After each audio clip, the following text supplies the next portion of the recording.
1977, an election, a nation divided, and allegations that would ignite a political storm. After the Sight mission, the year 1976-77 can be regarded as the darkest period in Pakistan's history. In this year, the nation witnessed the end of an elected democratic government and the country being handed over to the darkness of martial law. There is no doubt that in the last years of the 1970s, the popularity of the Pakistan People's Party government was declining rapidly.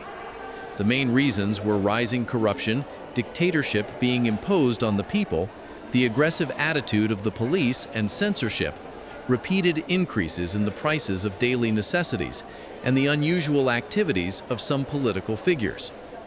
On the other hand, due to Zulfikar Ali Bhutto's nationalization policy, industrialists and traders were extremely worried.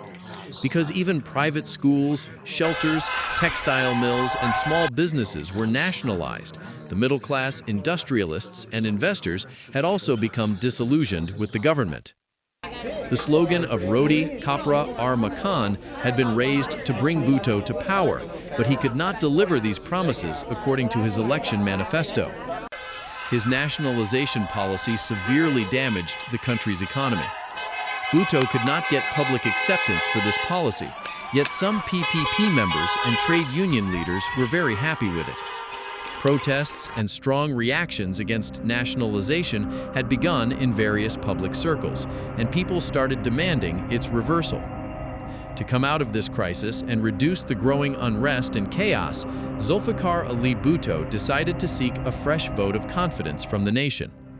After claiming credit for 5 years of rule, he announced general elections in December 1976. Immediately after the announcement, all small and large political parties united against Bhutto. This sudden decision was unexpected for them, yet they had also been waiting for such an opportunity. In January 1977, the election schedule was announced. National Assembly elections on 7th March and Provincial Assembly elections on 10th March. The opposition leaders sat together, set aside all their differences, and decided to fight Bhutto as a united front. The alliance was named Pakistan National Alliance, PNA. They requested a single election symbol from the Election Commission.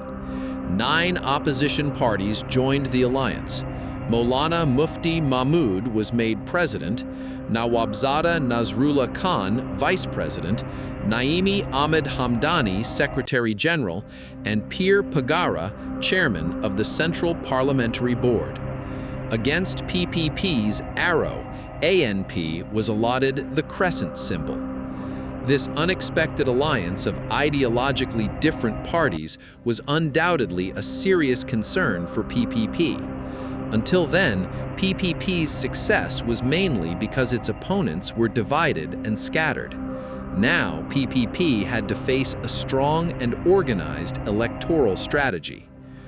Bhutto's advisors told him that PPP must secure a 2/3 majority in the National Assembly at all costs, because only then could Bhutto and the party justify ruling for another 5 years. Bhutto gave the same directive to his election campaign. Consequently, PPP workers began using all administrative and police resources. Not only government employees, but even police officers started working to ensure PPP won the maximum number of seats. As the election campaign intensified, public reaction against Bhutto and his party kept growing. As a result, the opposition's vote bank increased significantly. PNA leaders were uniting against Bhutto, and they became confident that on 7th March, the majority of the people would vote against him. Despite this situation, Bhutto's arrogance was such that all political analysts agreed that PNA's dream would not come true, and PPP would definitely secure a 2/3 majority in the National Assembly. ISI's analysis was also the same. The report sent to the Prime Minister's Secretariat also stated the same facts. It was Bhutto's misfortune that he was completely relying on the opinions and advice of some of his nephew-like people in the British Intelligence Bureau and Prime Minister's Secretariat and his own brigade. These people were advising him to get a two-thirds majority by any means and were using every kind of unconstitutional and unethical method to achieve it.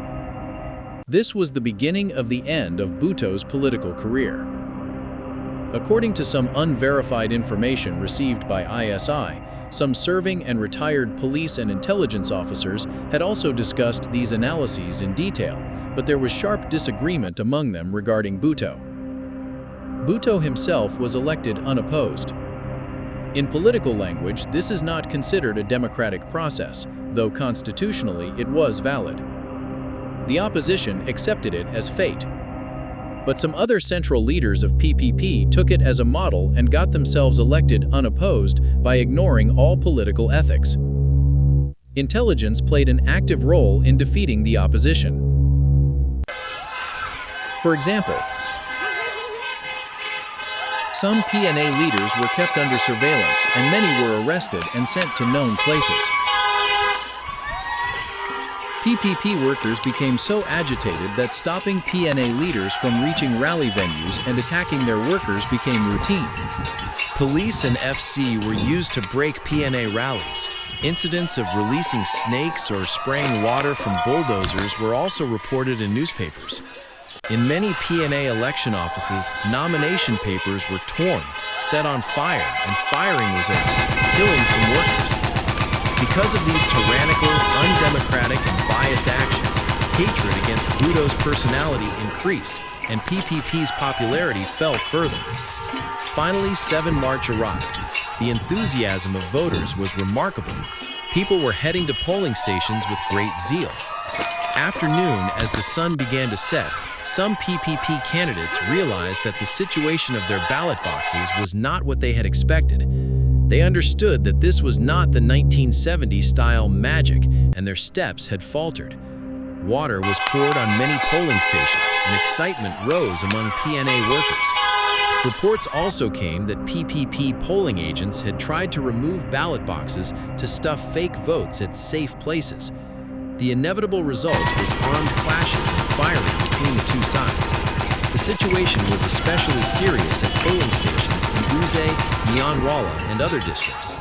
Law and order had completely collapsed, and these stations had turned into battlefields.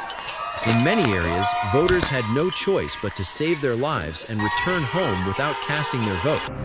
In other words, this day will always be remembered in Pakistan's political history for electoral rigging. Nearly 5 decades later, the question still lingers. Was the 1977 election truly rigged, or was it a political storm that spiraled out of control? Tell us what you think.